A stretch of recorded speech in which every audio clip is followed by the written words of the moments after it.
Conakry, 15 septembre 2017, au sommaire, les élèves et enseignants ont repris le chemin de l'école ce vendredi à Kankan. De nouvelles infrastructures réalisées par l'État guinéen ont été présentées aux autorités de l'éducation.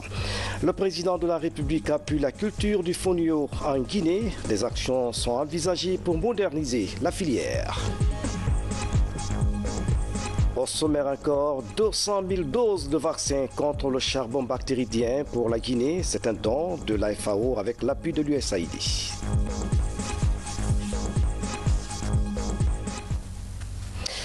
Mesdames et messieurs, bonsoir. Merci de l'attention et bienvenue dans cette édition qui s'ouvre sur un décret du président de la République, décret dès 2017 245 PRG SGG portant convocation de la deuxième session ordinaire 2017 du Conseil économique et social.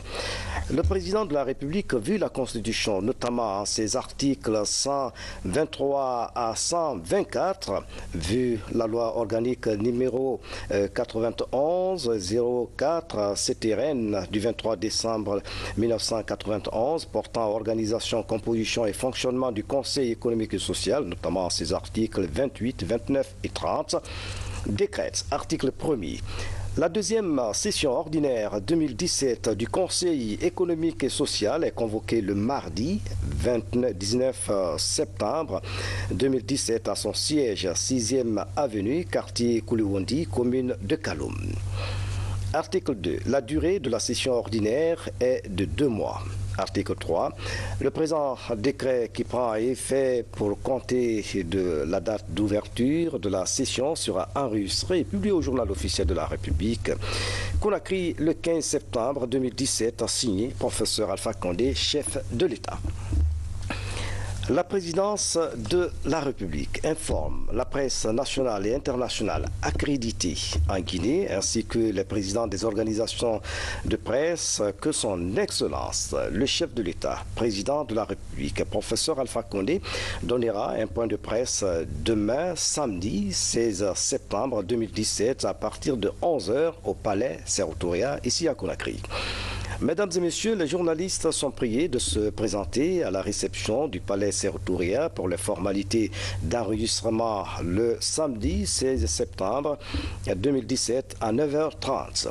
À cette occasion, les journalistes accrédités auprès du bureau de presse de la présidence de la République pourront voir toutes les réponses aux questions soulevées par l'accord cadre de partenariat stratégique conclu entre le gouvernement chinois, les gouvernements chinois et guinéen qui permet à la Guinée d'avoir accès à un financement de plus de 20 milliards de dollars pour doter le pays d'infrastructures adéquates pour son développement économique et social.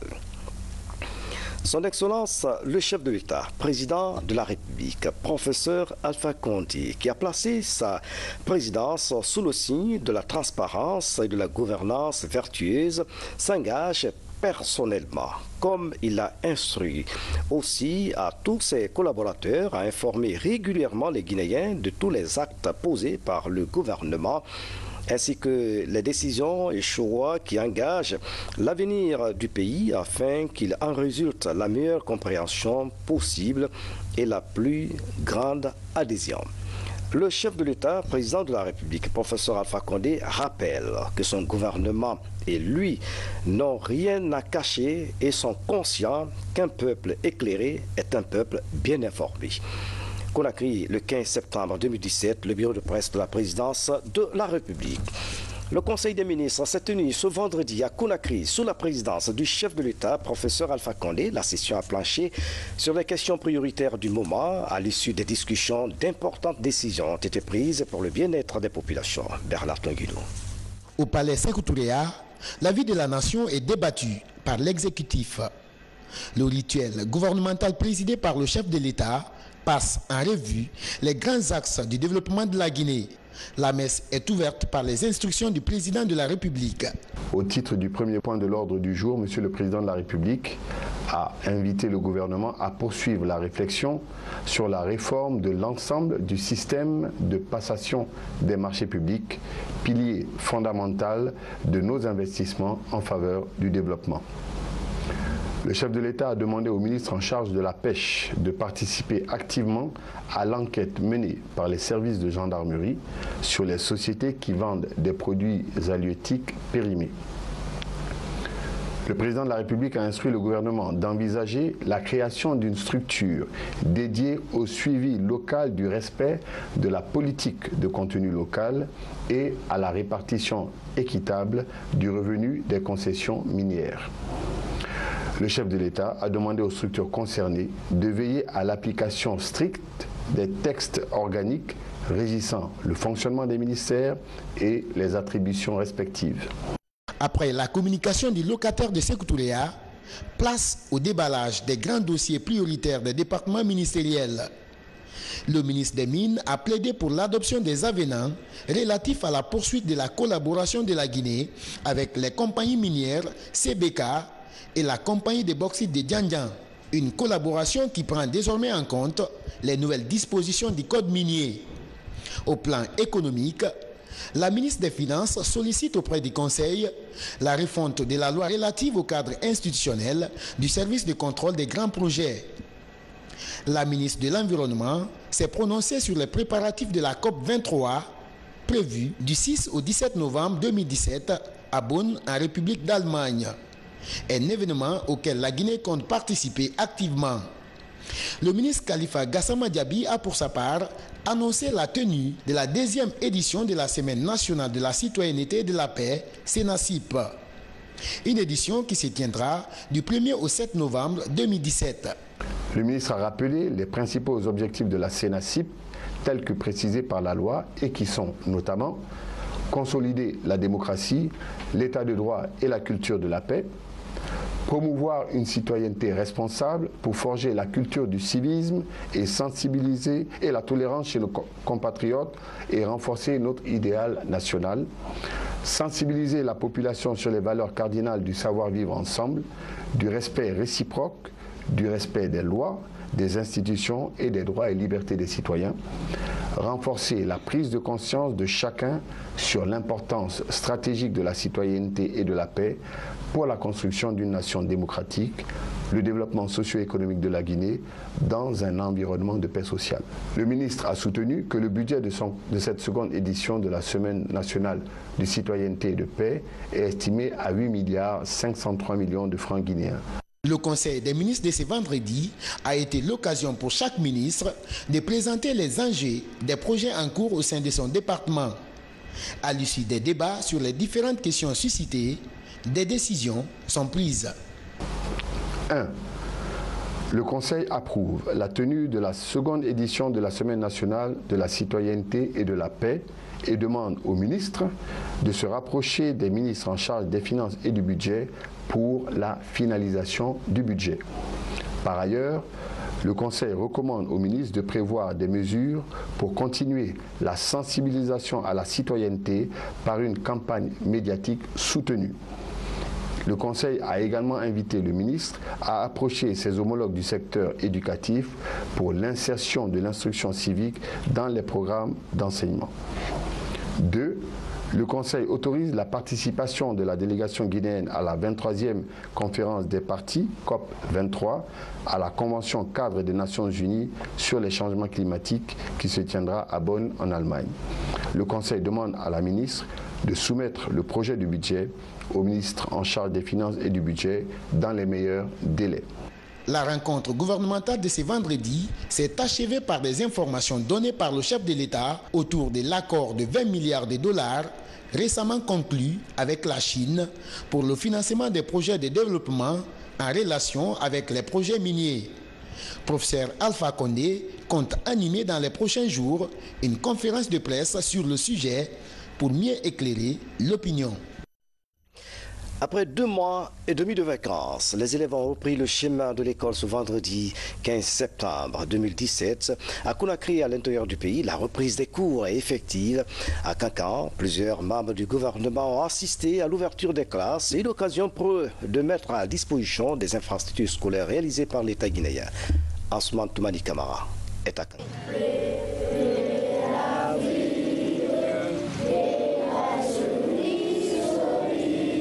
Comme à leur tendre enfance, ces membres du gouvernement ont chanté à l'unisson l'hymne national avec les élèves de l'école primaire de Karfamoria. Solennellement donc, nous déclarons ce matin, au nom de son Excellence, Monsieur le Président de la République, le professeur Alpha Condé, ouverte donc l'école guinéenne pour l'année scolaire 2017-2018 à partir de ce matin. Ce jour de la rentrée académique 2017-2018 marque aussi la remise des clés des nombreuses infrastructures scolaires réalisées par le gouvernement lors du 57e anniversaire de notre indépendance. Quand on choisit Kankan pour le lancement de l'année académique 2017, vraiment c'est une fierté. Au même moment, remettre la clé des infrastructures flambant neuves au système éducatif du Kankan, c'est vraiment quelque chose qui nous va droit au cœur. Notre école a été renouvelée. Nous avons 12 nouvelles salles de classe qui ne sont pas équipées. Mais son Excellence, Monsieur le ministre de l'Enseignement préuniversitaire, vient de nous dire que nos 12 salles seront meublées. Donc, nous ne pouvons que le remercier. L'amélioration des conditions d'apprentissage des enfants va avec des réformes au sein du système éducatif guinéen. Déclaration du ministre dans les différents établissements visités à Kankan. Pour le ministre de l'Enseignement préuniversitaire, la modification du calendrier scolaire en Guinée est l'autre réforme importante. Elle va permettre d'avoir 9 mois pleins de cours et 3 mois de vacances pour les élèves qui timidement démarrent l'année académique à Kankan. Les cours ont donc officiellement repris ce vendredi à Conakry, Koya, Labé et plusieurs autres centres. Tous les élèves n'ont pas répondu à l'appel alors que les enseignants étaient fortement mobilisés. Suivez le constat de nos reporters. Dans les différents établissements scolaires de la ville de Conakry, l'affluence est très faible. Au lycée et collège Kipé dans la commune de Ratouma, le constat se passe des commentaires. Dans cette salle, cet enseignant donne le programme de mathématiques. On espère que demain et les jours suivants, ça ira. J'ai vu les résultats de l'année passée au bac. Donc les résultats m'ont beaucoup touché. J'ai vu que ça allait beaucoup chauffer cette année aussi. Au lycée Léopold Sédar Senghor, dans la commune de Matoto, seulement 17 élèves sont au rendez-vous. Dans certaines salles de classe, un seul apprenant est visible. Au lycée Donka, dans la zone de Dixine et à l'école primaire de Bellevue-Tito, le constat reste le même. Nous avons ordonné aux enseignants de rentrer pour donner les cours. Parce que même s'il n'y a qu'un seul élève en classe, s'il se déplace de la maison pour l'école, on ne doit pas le laisser comme ça. Le résultat des examens nationaux 2017 peut vous donner un conseil aux parents et aux élèves de serrer les ceintures. Ce n'est pas en restant à la maison. Bon, par exemple, les professeurs qui étaient venus aujourd'hui, certains ont donné cours. Est-ce qu'ils peuvent reprendre maintenant ce cours-là? Je ne pense pas. Par contre, dans la préfecture de Koya, l'affluence est remarquable dans les écoles primaires de Frigadi Plateau et de la Sainte Famille à Batouya. C'est la première fois qu'on ouvre les écoles le 15 septembre. C'est par endroits comme ici où nous sommes par exemple à l'EP Frigadi, nous avons constaté plus de 50% de présence des élèves et 100% de la présence au niveau des enseignants. Dans la région de l'Abbé, l'ouverture des classes était morose. Malgré le faible taux de présence des élèves, le corps enseignant a répondu à l'appel. Selon ses formateurs, le train de la rentrée scolaire a démarré et ne compte pas s'arrêter. Éducation toujours à la recherche de l'excellence. L'université Wonfrey Oprats, assise à la Cimatérie, vient de signer 2 accords de partenariat avec l'école de management de Tanger et la société d'extraction et de transport de granit. Et ces accords se situent dans le cadre d'échanges d'expériences et d'apprentissage. Mamadi Gassama. Ces signatures scellent désormais un double partenariat entre l'université Winfrey Oprah et des structures. Il s'agit de l'école de management Metsub de Tanger au Maroc et la société d'extraction et de transport de granit. Ces collaborations à caractère académique et professionnel cadrent avec les ambitions des encadreurs de Winfrey Oprah. Il y a eu 2 accords de partenariat qui ont été signés ce matin entre notre université et d'abord l'école supérieure de management MEDSIP de Tanger au Maroc, qui vise exclusivement à permettre aux étudiants guinéens de commencer une partie de leur cycle de formation au sein de l'IVOG et aller le terminer au Maroc, mais aussi à ouvrir des programmes de master mutuels qui peuvent être soit domiciliés au sein de l'IVOG ou domiciliés à MEDSIP au Maroc. Le second partenaire, c'est une entreprise qui œuvre dans le domaine minier. Le partenariat vise à permettre aux étudiants et aux agents techniques qui font leur formation à l'IVOG d'aller en stage pratique au sein de ces entreprises. Le contenu de ces désaccords prévoit entre autres des stages de formation, mais aussi des échanges de services et d'expériences entre les parties signataires. La plupart de nos profs, ils ont plus que 20 ans d'expérience dans le domaine de l'enseignement. En même temps, c'est des personnes qui pratiquent dans l'entreprise. Ça, c'est très important. En même temps, on peut développer l'esprit de l'entrepreneuriat chez les étudiants subsahariens. À l'issue de ces signatures, des thèmes d'actualité ont été développés. Les clés de réussite et l'entrepreneuriat jeune. Des thématiques qui, à coup sûr, vont préparer ces étudiants à affronter le marché de l'emploi. L'autre temps fort de cette édition, la situation qui prévaut dans la préfecture de Boké préoccupe les autorités et les ressortissants de la localité. Après avoir eu des entretiens avec le Premier ministre chef du gouvernement, Mamadi Youla, l'Union pour le développement de Kakandé invite les manifestants au calme et à la retenue. Des dispositions urgentes ont été prises par l'État guinéen pour répondre à leurs demandes. Écoutons le président de l'UDK, général Mathurin Bangoura, est au micro de notre reporter Manga Fodé-Touré.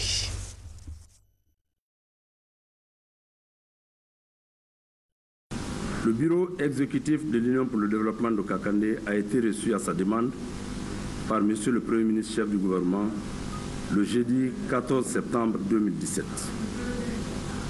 Au menu de la rencontre, les événements survenus à Boké depuis quelques jours. Des événements qui préoccupent les différents acteurs impliqués dans la résolution de cette crise. Au cours de la rencontre, l'IDK a exprimé à M. le Premier ministre sa volonté de contribuer dans un premier temps à apaiser la situation et à tout mettre en œuvre pour maintenir un climat de paix et de quiétude sociale à Boké. En retour, le Premier ministre a salué l'initiative et a assuré que son gouvernement ne ménagera aucun effort pour satisfaire à la demande sociale des populations guinéennes en général et celle de Boké en particulier. Pour sa part, le bureau exécutif de l'IDK appelle les populations de Kakandé au calme, à la retenue et à l'unité pour permettre l'instauration d'un dialogue plus constructif entre les différents acteurs concernés par cette crise. On remonte dans la savane, Kankan, un foyer de l'islam en Afrique de l'Ouest. Cela s'explique à travers des liens sociaux qu'elle a entretenus avec d'autres foyers islamiques du continent à la faveur des obsèques de l'érudit Elhadj Amadou Chérif. Des témoignages ont révélé à la nouvelle génération la place qu'occupait Kankan pour le développement de la culture islamique. C'est un reportage signé de Ansman Toumani Kamara à Kankan. Révéler à la nouvelle génération des liens séculaires que les anciens de Kankan ont entretenus avec les grands foyers de l'islam en Afrique. La forte délégation de la Moyenne Guinée est venue confirmer ces contrats sociaux entre Kankan et le Fouta Djallon depuis la nuit des temps. Entre Kankan et le Fouta en général, et entre Kankan et le Timbo en particulier, il y a eu des relations spécifiques, spéciales. Et la preuve en est que Timbo existe à Kankan ici. Un quartier tout entier de Kankan porte le nom de Timbo. Et toutes les fois que nous venons ici, ils nous prennent comme membres entiers de leur famille et réciproquement. Après 7 ans au Fouta, Alpha Kabine Kaba, grande figure religieuse, revient au Bercail en 1751 et donne à la ville le surnom Nabaya ou terre d'accueil. Les quartiers Timbo et Kabada, jadis Fugumba, traduisent ce talent de reconnaissance. Et depuis, ce principe sacré de l'hospitalité est jalousement conservé par les Kankanais et permet à tout étranger de se sentir chez soi. Et puis quand on doit être chez tout le monde, quand on vient chercher l'argent, on le fait. Quand on vient vient pour chercher le savoir. Quand tu viens te réfugier à Kankan, tu as la sécurité. Ville de négoce, Kankan est et demeure un grand foyer de l'islam en Afrique de l'Ouest.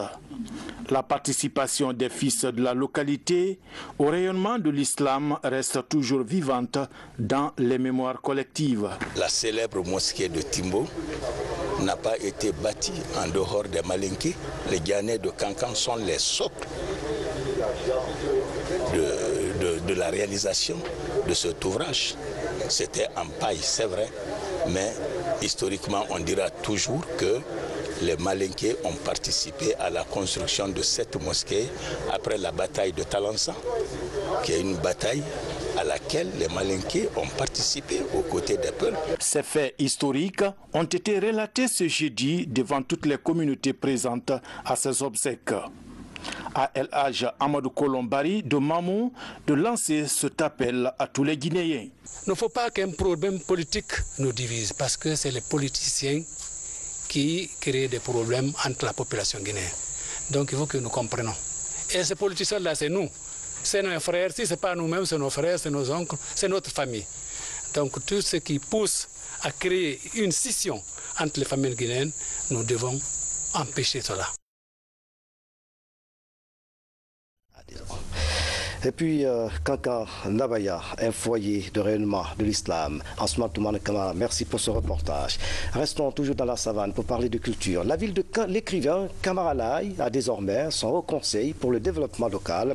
L'initiative émane des cadres et fils ressortissants de Kouroussa. C'est le ministre conseiller à la présidence de la République, M. Alassane Condé, qui assure les rênes de cette association. Le reportage est signé de Yamo Kaba. La ville de Kouroussa se modernise progressivement grâce aux infrastructures réalisées à la faveur de la fête tournante de l'indépendance. Volontairement, les citoyens s'engagent à contribuer à l'entretien de ces édifices. Avec l'appui des ressortissants, un haut conseil pour le développement de la ville est mis en place à cet effet pour bien entretenir ses acquis. Je suis très optimiste, très confiant quant à l'avenir de Kouroussa après la mise en place de ce haut conseil et la volonté même du gouvernement et du président de la République à développer toute la Guinée sans exclusive. C'est un sentiment de joie, de fierté, de savoir que tous les fils ressortissants de Kouroussa se retrouvent la main dans la main pour mettre en place ce haut conseil et désigne son Excellence Alassane Condé comme le haut représentant de toute la communauté de Kouroussa. Aujourd'hui, notre aspiration profonde à Kouroussa est de voir cette ville se développer au rythme des autres villes.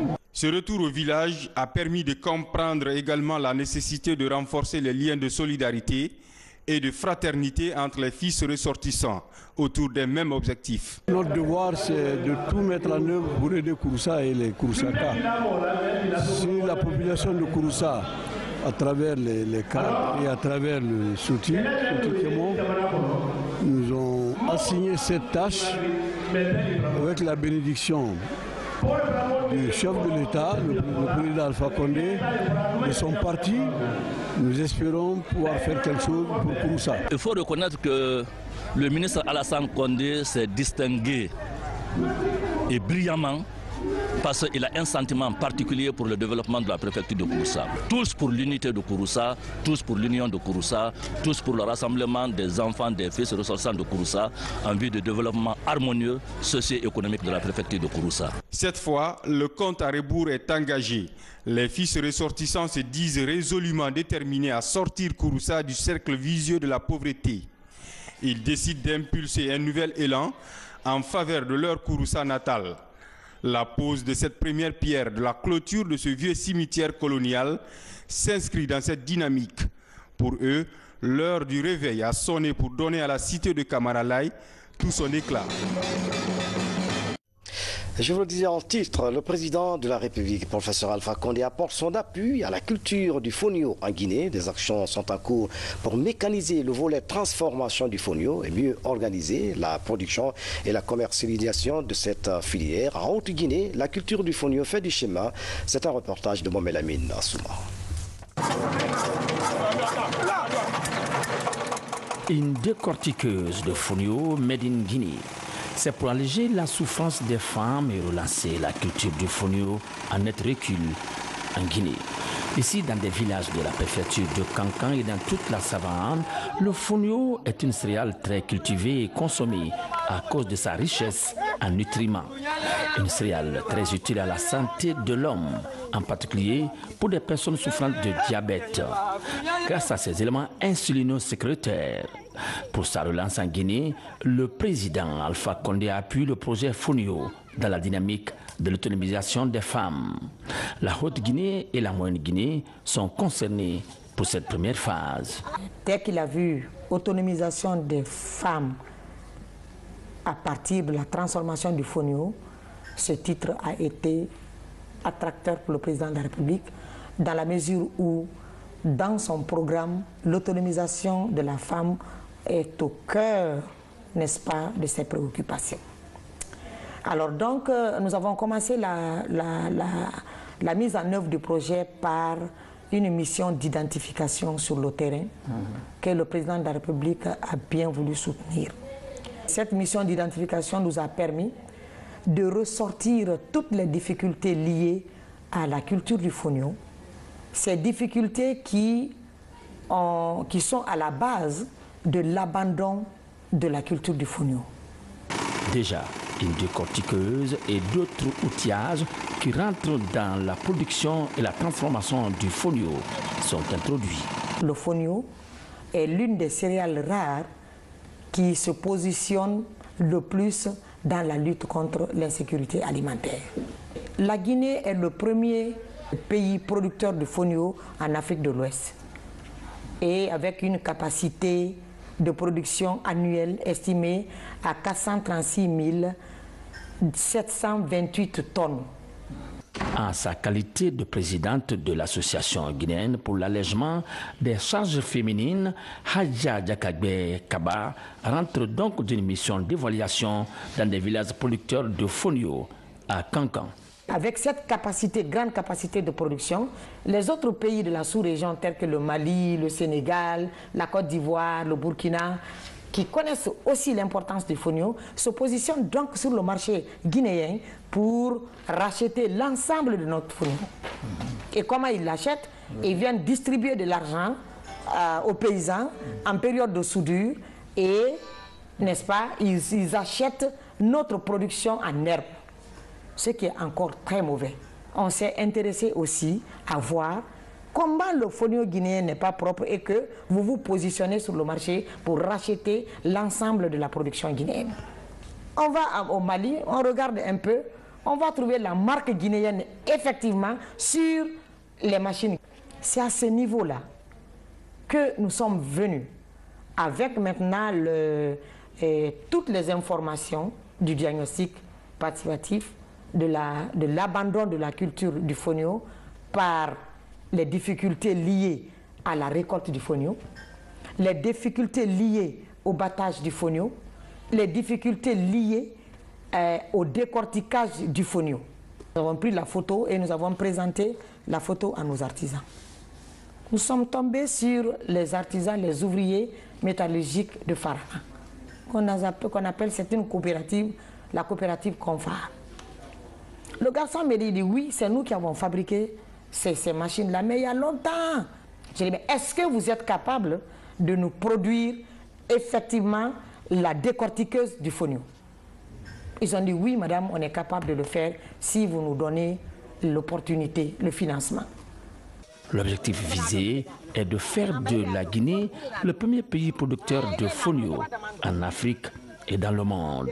Un fonio de meilleure qualité. Le monde est de plus en plus préoccupé par les effets du changement climatique. Plus de 100 millions de dollars sont à mobiliser avant 2018 pour répondre aux besoins d'adaptation et d'atténuation au changement climatique. Mais comment la Guinée pourrait profiter de ces fonds? La question est au centre de réflexion des partenaires et des cadres environnementaux. Mamadou Alpha Baldi. De plus en plus urgente pour l'humanité, la prise en compte effective des questions d'adaptation et d'atténuation au changement climatique s'avère vitale pour la survie de l'homme sur Terre. Aujourd'hui, le temps de l'action s'impose. À l'horizon 2018, le monde compte mobiliser 100 milliards de dollars pour financer des projets d'adaptation et d'atténuation au changement climatique. Dans l'urgence, un projet de 50 millions de dollars est préparé par la Guinée. Nous avons déjà une fiche de projet qui est élaborée dans le cadre du Fonds vert, 50 millions de dollars, qui va s'occuper de l'adaptation en zone côtière. Nous savons que la zone côtière guinéenne est très vulnérable. Le premier projet dédié à cet effet dans le cadre de la mise en œuvre du PANA, du plan d'action d'adaptation au changement climatique, c'était le projet renforcement de la résilience adaptation au changement climatique des zones côtières vulnérables.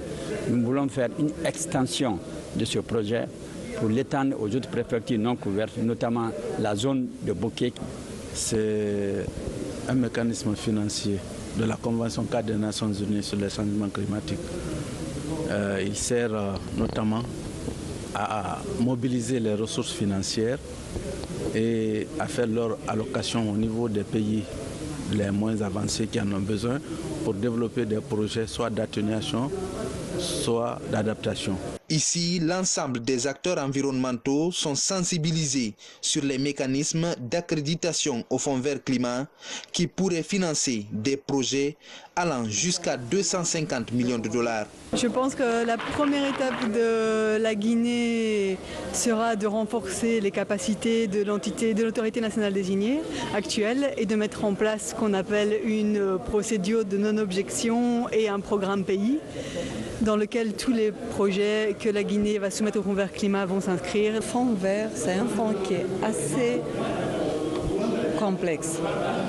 Donc, pour avoir accès au financement, il faut que l'on se mette au travail grâce à l'appui de nos partenaires techniques et financiers, notamment au PNUD, pour que nous arrivions à mettre en place notre entité nationale accréditée pour nous faciliter l'accès à ces financements. Sur le terrain, les effets du changement climatique sont palpables et les prévisions alarmantes. Avant 2100, la Guinée pourrait par exemple enregistrer jusqu'à 40% de baisse du niveau de pluviométrie annuelle. La problématique de l'employabilité des jeunes reste un défi pour le ministère de la Jeunesse. À l'occasion des Journées nationales de concertation sur l'insertion socio-économique des jeunes, plusieurs thématiques sur l'auto-emploi ont été abordées. L'initiative est d'aider les jeunes à créer leur propre entreprise. Abdelaziz Baldi, reportage. Depuis près de 2 mois, le ministère de la Jeunesse et ses partenaires s'emploient pour faciliter l'employabilité des jeunes.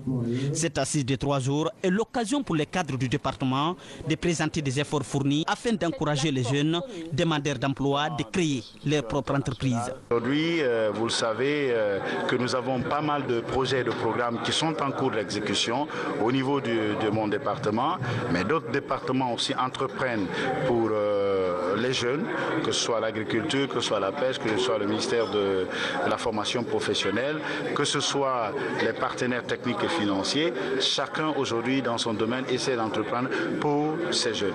Devant une soixantaine de participants venus de plusieurs plateformes, les spécialistes expliquent l'importance de l'auto-emploi. On voudrait que les recommandations ici soient mises en œuvre, parce que nous, à Saboutek, il y a un aspect qui nous préoccupe, c'est la structuration de l'écosystème entrepreneurial. Et ici, j'ai pu découvrir plusieurs structures qui travaillent dans le domaine de la promotion de l'entrepreneuriat. Au jour d'aujourd'hui, je peux dire qu'on a jeté les bases d'une vraie réflexion. Il y a des pistes de solutions qui ont été donc données et les recommandations, comme vous l'avez constaté tout à l'heure, sont très riches et je pense qu'on va mettre ça en œuvre pour pouvoir aboutir vraiment à des résultats pérennes.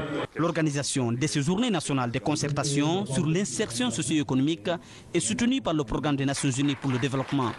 L'idée est d'accompagner les jeunes jusqu'à leur insertion socio-professionnelle. Dans l'actualité encore, le gouvernement guinéen, à travers la PIP, prévoit une journée porte ouverte le 23 septembre 2017 à New York. Plusieurs investisseurs de la diaspora guinéenne vont prendre part à cette rencontre. À propos, un point de presse a été organisé à Conakry pour expliquer le bien fondé de cet événement. Al Gassimba.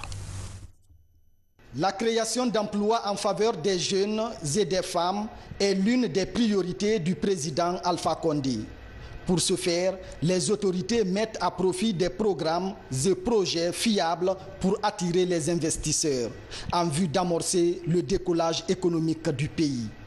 C'est dans cette dynamique que le gouvernement, à travers l'Agence de promotion des investissements privés, prévoit une journée porte ouverte le 23 septembre 2017 à New York. Entre 2011 et 2014, dans les circuits formels, les Guinéens de l'étranger ont envoyé en Guinée près de 300 millions de dollars. Ça, c'est juste les circuits formels. Donc, vous imaginez qu'il y a un grand potentiel de capitaux que nos concitoyens ont à l'extérieur. Et donc, il faut pouvoir drainer ceci dans des investissements productifs qui vont aider à la croissance et à la création d'emplois. Cette journée va servir de plateforme d'échange entre les secteurs privés guinéens d'une part et les investisseurs d'autre part. Cela pour évoquer les avantages liés aux investissements en Guinée. L'intérêt de cette journée porte ouverte, c'est d'abord d'expliquer à nos compatriotes comment c'est aisé d'investir en Guinée, de leur présenter les opportunités qui existent et aussi d'introduire l'Agence de promotion des investissements privés et tout ce que nous avons à leur disposition pour les accompagner en tant qu'investisseurs dans leur pays d'origine. La Guinée connaît actuellement un environnement des affaires plus favorable, caractérisé par un climat politique stable. Des avantages qui se matérialisent par le redémarrage des affaires qui se confirme avec une croissance de 5,2% depuis 2016.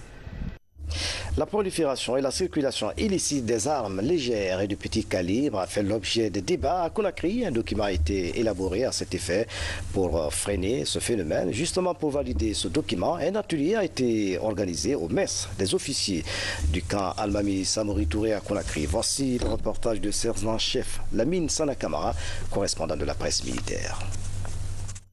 Contribuer à l'amélioration d'un environnement sécuritaire, à la consolidation de la paix et de la cohésion sociale à travers un contrôle efficace de la circulation des armes légères et de petit calibre en Guinée, c'est la toile de fond de cet atelier. Il est organisé par la Commission nationale de lutte contre les armes légères, COMNAT, en collaboration avec la CEDEAO. Avec ce plan d'action validé, la Commission nationale pourra élaborer et mettre en œuvre les stratégies nécessaires concertées pour atteindre les objectifs visés par la Convention de la CEDEAO sur les armes légères et de petit calibre. Le présent plan d'action national de lutte contre les armes légères et de petit calibre est un engagement concret de la Commission nationale de lutte contre les armes légères pour la promotion de la paix et de la sécurité dans notre pays. Il découle de l'analyse des résultats de l'enquête nationale, des orientations des différentes conventions, traités et protocoles signés à la matière et d'un partage d'expériences avec d'autres pays membres de la CEDEAO. La cinquantaine de participants venus des départements ministériels, de la société civile et des médias examinent le document du plan d'action national de lutte contre la circulation illicite des armes légères et de petit calibre allant de la période 2018-2022 en vue de sa validation. Un document qui servira de référence pour toutes les actions de lutte contre le phénomène que doit mener la COMNAT dans le pays durant les 5 prochaines années. La Commission nationale de la lutte contre les armes légères et de petit calibre doit être rassuré que le ministère de la Défense nationale lui apportera le soutien nécessaire à la réalisation de ces activités planifiées. Les travaux en plénière ont permis aux participants d'arriver à un résultat relatif à la résolution des épineux problèmes comme la multiplicité de violences armées à travers les vols à main armée, les braquages, le phénomène de coupure de route, la possession et l'usage des armes à feu par les populations civiles, la non-harmonisation des textes réglementaires sur les ALPC et la non-réglementation de la fabrication artisanale d'armes. Santé, le Fonds des Nations Unies pour l'alimentation et l'agriculture, avec l'appui de l'USAID, vient d'offrir 200 000 doses de vaccins à la Guinée. Ces produits sont destinés à la lutte contre le charbon bactéridien. La précision dans ce reportage de Adia Toubari. Le charbon bactéridien est une maladie contagieuse qui affecte les animaux, notamment les bovins, ovins et caprins. Cette pathologie d'origine zoonotique provoque un taux élevé de mortalité chez les ruminants, soit 50% par faute de dépistage précoce de la maladie et de disponibilité des vaccins. La FAO, Fonds des Nations Unies pour l'alimentation, apporte son appui dans la lutte contre cette maladie. Sous financement de l'USAID, l'institution offre 200 000 doses de vaccins pour rompre la propagation du virus du charbon bactéridien en Guinée. Alors, on ne peut pas rester les mains croisées parce que je pense que c'est une maladie qu'on peut complètement éradiquer, sur laquelle on peut contrôler, donc il n'y a pas de raison à ce qu'on ne mette pas les moyens pour ça. Le ministère a fait une requête à la FAO pour pouvoir lutter contre cette maladie et c'est dans ce cadre qu'on a aujourd'hui fourni ces vaccins. Cette donation de vaccins contre le charbon bactéridien s'inscrit dans la politique de mise en œuvre du plan d'urgence de détection précoce et de contrôle des foyers de la maladie. À ce jour, 8 préfectures du pays sont touchées par la pathologie. Dans ces foyers actifs, 50 personnes ont contracté le virus du charbon suite à la consommation de la viande d'animaux contaminés. 13 patients ont perdu la vie, ce qui du coup justifie l'importance de ce don pour le ministère de l'élevage et des productions animales. Ces vaccins vont servir à intervenir sur le terrain pour essayer d'éradiquer le charbon bactéridien qui est une maladie transmissible à l'homme. Et depuis 2013, nous avons constaté la recrudescence de cette maladie qui a entraîné des cas de décès. Et on fera également une campagne de sensibilisation auprès des populations à risque. Et cela nous permettra aussi de renforcer nos capacités, bien sûr, pour gérer les foyers de charbon bactéridien. Les prochains jours, la FAO et l'USAID annoncent la mise à disposition des réfrigérateurs solaires, seringues de vaccination, produits de désinfection et des antibiotiques. Des matériels pour renforcer les capacités opérationnelles des services techniques de la santé animale du pays. Et puis l'ensemble du personnel de Noum Hôtel vient au chevet des victimes de l'éboulement de la décharge de Dar Salam à Conakry du naufrage survenu en Sierra Leone. C'est un don de matelas, des vêtements et des vivres. Makemed Donzo a suivi la remise. C'est une première. Le personnel d'un hôtel porte assistance à des sinistrés. Ici à Dar es Salaam, les familles des victimes de l'éboulement et des survivants de la catastrophe en Sierra Leone reçoivent un don en matériel. La manifestation d'une solidarité agissante. Tout l'hôtel Noum, tout le personnel, la direction, nous avons été très émus par rapport à ce qui s'est passé. C'est pourquoi nous avons jugé nécessaire de venir en aide à ces populations pour leur montrer notre soutien. Car par-dessus tout, nous sommes une entreprise responsable, soucieuse des populations dans les endroits où nous nous implantons. Cet acte de solidarité surprend les bénéficiaires qui saluent le geste. Ça nous touche beaucoup. Ce qui est arrivé en Sierra Leone, nous, comme Sierra Leonais, on ne souhaite pas que ça arrive à personne. Les dons, ça nous touche. Et ça, on va faire que ça arrive à des gens qui ont vraiment besoin de victimes. Donc moi, je les remercie beaucoup. Et je remercie aussi les gens de la Guinée parce qu'ils n'ont pas arrêté. Depuis, ça fait un mois, ils n'ont pas arrêté. Depuis la tombée ici, on s'est vu beaucoup de monde, beaucoup d'associations, même l'État, ce qu'ils sont faits. Nous sommes contents avec eux.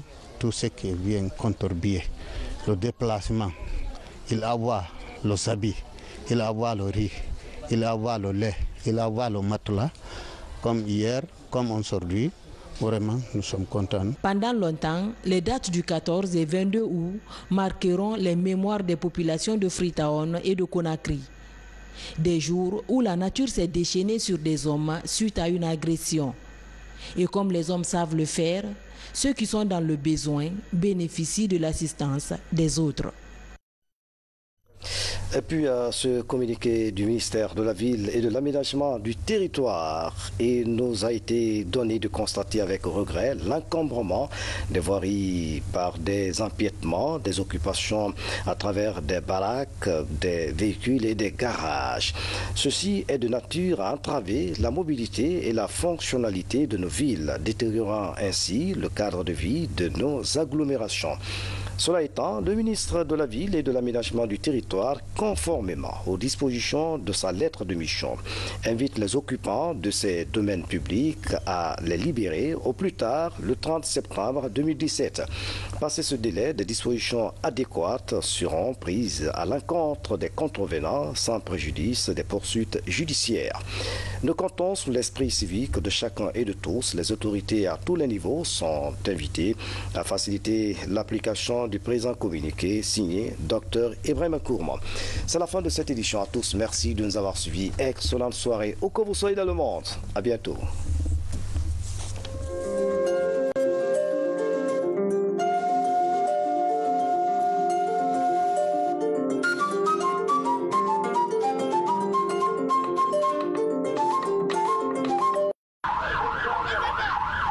Pour les obsèques du regretté Lahaj Amadou Chérif du Kankan ce jeudi 14 septembre 2017, la ville hospitalière Kankan-Nabaya a refoulé du monde.